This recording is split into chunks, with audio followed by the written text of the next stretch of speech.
For moms giving birth soon, ever wondered what happens to your babies right after delivery? Today, we go behind the scenes together with our paediatrician, Dr. Simon to discover the newborn examination process right after delivery. If the baby is not crying, I will usually try to auscultate the heart first. In the auscultation process, we are listening to the heart sound to make sure the heart rate, the heart rhythm, and the heart sounds are normal. We also look at how the baby is breathing. If there's a baby who is breathing with a certain amount of effort, it may signify that there's a problem in the baby. I inspect the umbilicus and make sure that there are 3 blood vessels in the umbilical cord. Next, I will examine the leg and try to feel for a pulse. Next, I will examine and look at the abdomen.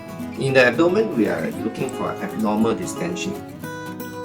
We also palpate the abdomen to feel for any abnormal organ enlargement. I will look at the genitalia. In baby boys, we will look at the scrotum and feel for the testis. We are looking for abnormal enlargement of the testis. We also look at the penis and make sure that the penile orifice is located in a proper position.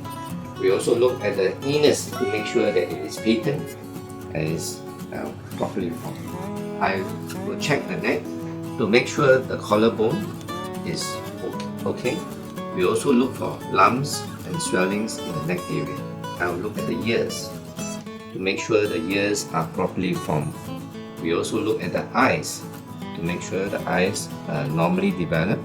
I will look at the face of the baby to make sure there's no dysmorphism or abnormal features that may suggest some abnormal syndrome, like for instance Down syndrome. We also look at the scalp. Is there any abnormal swelling? Is there any abrasion? We look at the back of the spine to make sure there's no abnormal swelling. We also look at the color of the baby to make sure the baby is pink. If the baby is pale or blue, then that's maybe an indication that there's some abnormality in the baby. We will try to elicit a Moro's reflex in the baby. In the Moro's reflex, we will do a sudden extension of the neck and the body. And the baby will do an extension and followed by a flexion movement of the arms, and it should be a symmetrical movement on both sides. A check for any dislocation of the hips.